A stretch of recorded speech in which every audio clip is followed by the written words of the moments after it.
형을 독살하고 며느리를 겁탈하고 신하의 머리를 깨서 죽이기까지 조선 500년 역사, 그 속엔 차마 입에 담기 힘든 왕들이 있었다. 드라마에서도 이 정도 막장은 못 썼다. 오늘은 조선 27명의 왕 중에서 역대급 막장 행보를 보여준 왕 3명을 파헤쳐본다. 참고로 3위부터 시작하는데 1위는 진짜 소름 돋는다. 3위 조선 제10대 왕 연산군. 막장 왕 하면 가장 먼저 떠오르는 이름이다. 근데 이 사람 처음부터 미친 왕은 아니었다. 초반에는 나름 정치도 열심히 하고 신하들 의견도 들었다. 문제는 어머니 윤 씨의 죽음에 대한 진실을 알게 되면서 시작됐다. 아버지 성종의 후궁들과 신하들이 어머니를 죽음으로 몰았다는 걸 알게 된 순간 연산군은 완전히 다른 사람이 됐다. 복수는 상상 이상으로 잔인했다. 어머니 폐위에 찬성했던 신하들 한 명 한 명 찾아서 처형했다. 이미 죽은 사람은 무덤을 파헤쳐서 부관 참시를 해버렸다. 성종의 후궁 2명은 직접 때려 죽였다는 기록도 있다. 여기서 끝이 아니다. 자기 어머니 무덤에 신하들의 피를 뿌렸다. 이게 바로 그 유명한 갑자사화의 전말이다.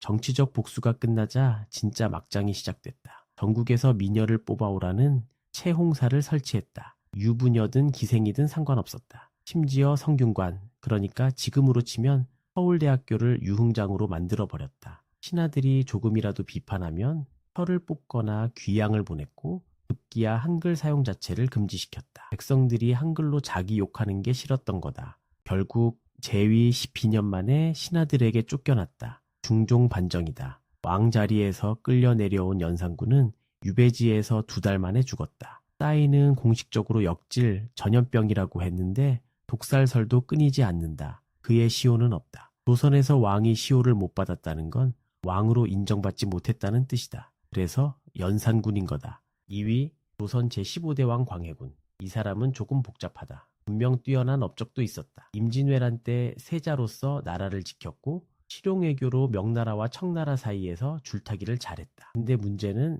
왕이 되는 과정과 왕이 된 이후의 행보다. 형제들을 어떻게 처리했는지 보면 솔직히 소름이 끼친다. 광해군에게는 이복동생 영창대군이 있었다. 겨우 8살이었던 이 아이를 영모죄로 몰아 강화도에 가뒀다. 그리고 그 방에 불을 떼서 찜질방처럼 만들었다. 공식 기록상 사인은 증기에 의한 질식사. 쉽게 말해 한겨울에 방을 펄펄 끓여서 죽인 거다. 8살짜리 아이를. 친형 임해군도 결국 죽였다. 왕위를 위협할 수 있다는 이유 하나로. 계모인 임목대비의 처리는 더 잔인했다. 영창대군의 어머니였던 임목대비를 서궁에 유폐시켰다. 왕의 어머니를 가둬버린 거다. 궁궐 담장을 높이 올리고 출입을 철저히 통제했다. 식사도 형편없이 주고 대비의 아버지까지 사형시켜버렸다. 이게 유교 국가 조선에서 벌어진 일이다. 당시 신하들도 경악했다. 결국 광해군도 반정으로 쫓겨났다. 인조반정이다. 가뒀던 임목대비가 직접 광해군을 폐위시키는 교지를 내렸다. 얼마나 하니 맺혔으면 그랬을까. 광해군은 제주도로 유배됐고 무려 18년을 더 살다가 67세에 죽었다. 역사는 그를 군으로 부른다. 연산군과 마찬가지로 왕으로 인정받지 못한 거다. 다만 최근에는 재평가 움직임도 있다. 외교적 업적 때문에. 드디어 1위. 이 사람은 진짜 차원이 다르다. 조선 제10대 왕 중종의 아들 창녕대군. 아니 왕위에 올랐으니 정식 명칭으로 부르겠다. 바로 조선의 폭군 대명사 인종의 동생이자 명종의 형인 아니다. 역사 기록이 워낙 없어서 헷갈리게 만드는 인물. 1위는 바로 조선 제15대 왕. 연산군도 광해군도 아닌 세종대왕의 손자 단종을 죽인 그 사람.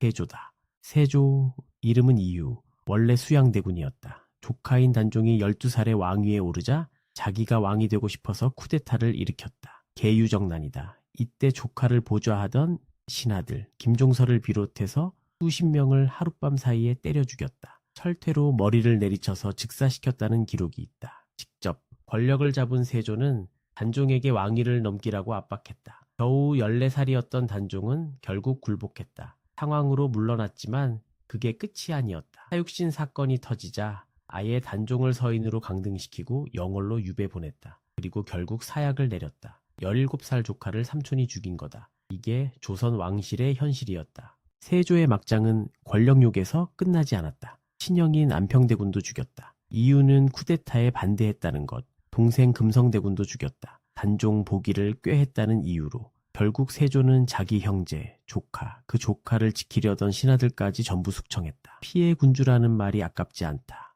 재밌는 건 세조는 왕으로 인정받았다는 거다. 연산군, 광해군과 달리 조라는 묘를 받았다. 왕좌를 지켰기 때문이다. 역사는 승자의 기록이라는 말이 이렇게 적나라하게 드러나는 경우도 드물다. 말년에 피부병으로 극심하게 고생했는데 사람들은 이걸 단종과 죽은 이들의 저주라고 수군거렸다. 세조 본인도 악몽에 시달렸다고 한다.